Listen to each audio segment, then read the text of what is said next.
ఒక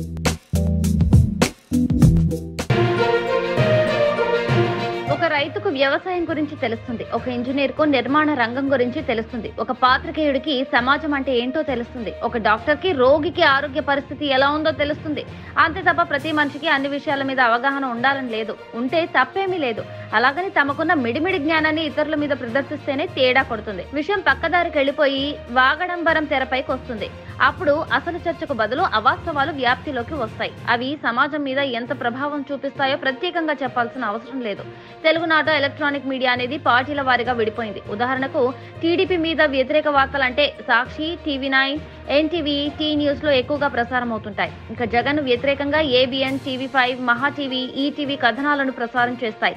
అంతేకాదు ప్రతిరోజు వ్యతిరేక వార్తలను ప్రసారం చేస్తూ ఉంటాయి. అయితే ఈ ఛానల్స్ కు సంబంధించి ప్రతిరోజు సాయంత్రం టెలికాస్ట్ చేసే డిబేట్ లో కొంతమంది ప్రత్యేక విశ్లేషకులు హాజరవుతూ ఉంటారు. టీడీపీ భావజాలం ఉన్నవారు ఛానల్స్ మారుతూ ఉంటారు. అలాగే వైసీపీ భావజాలం ఉన్నవారు కూడా అలానే మారిపోతూ ఉంటారు. విషయం ఏదైనా సరే ఈ విశ్లేషకులే ఛానల్స్ ఆఫీసుల్లో కూర్చొని విశ్లేషణలు చేస్తూ ఉంటారు.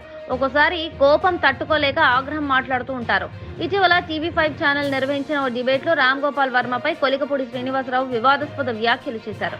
రామ్ గోపాల్ వర్మ తలను తీసుకుని వస్తే ₹1 కోటి ఇస్తానని కొలికపూడి శ్రీనివాసరావు ఓపెన్ ఆఫర్ ఇచ్చారు. అంటే ఆ వ్యాఖ్యలు శ్రీనివాసరావు వ్యక్తిగతమైనప్పటికీ అవి సమాజం మీద తీవ్ర ప్రభావం చూపిస్తాయి. ఒకవేళ రామ్ గోపాల్ వర్మ మీద టీడీపీ నాయకులకు కోపం ఉండుంటే దానికి అదే స్థాయిలో కౌంటర్ ఇవ్వాలి, లేకుంటే మరో రూపంలో ఆయనకు ప్రతి సమాధానం చెప్పాలి. అంతే తప్ప తల తీసేయాలి, ₹1 కోటి ఇస్తా అంటే అది ఎంతవరకు సమంజసం? పైగా ఇలాంటి వారిని విశ్లేషణ పేరుతో టీవీ న్యూస్ ఛానల్స్ యాజమాన్యాలు తమ ఆఫీసుల్లోకి తీసుకురావడం ఎంతవరకు కరెక్ట్? ఇక ఎన్నికల సమయంలో ఈ విశ్లేషకుల పైత్యం కూడా తారాస్థాయికి చేరింది. కేవలం వ్యక్తిగత దూషణలకే వీరు పరిమితమవుతున్నారు. ఫలితంగా అసలు విశ్లేషణ పక్కదారి పట్టి వేరే విషయాలు వెలుగులోకి వస్తున్నాయి. ఫలితంగా ఆ ఛానల్స్ చూసే ప్రేక్షకులకు తలనొప్పి వస్తుంది.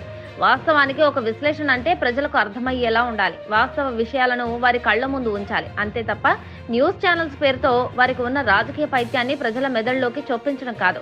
రాజకీయ వ్యాపకాలు ఉన్న న్యూస్ ఛానల్స్ యాజమాన్యాలు కూడా ఇటువంటి విశ్లేషకులను ఎంకరేజ్ చేయడం విస్మయాన్ని కలిగిస్తోంది. అయితే వారిని పిలిచే తీరులో ఎలాగో అవి పద్ధతి మార్చుకోవు కాబట్టి వారి విశ్లేషాత్మకమైన విన్యాసాలు చూసి నెటిజన్లకు ఒళ్ళు మండుతోంది. అందుకే సోషల్ మీడియాలో తమ ఆగ్రహాన్ని వినూత్న రీతిలో వ్యక్తపరుస్తున్నారు. తాజాగా అలాంటి వీడియోను ఒకటి రూపొందించి సోషల్ మీడియాలో పోస్ట్ చేశారు. ప్రస్తుతం ఆ వీడియో తెగ చక్కర్లు కొడుతోంది. అదే సమయంలో పనికిమాలిన విశ్లేషణ చేసే వారి మీద ప్రజలకు ఎంత ఆగ్రహం ఉందో తేటతెల్లమవుతుంది. మరి ఈ వీడియో చూసైనా యాజమాన్యాలు తమ తీరు మార్చుకుంటాయో లేదో వేచి చూడాల్సి ఉంది. డిబేట్ ఏదైనా, ఛానల్ ఏదైనా, విశ్లేషకులు మాత్రం వీళ్ళే.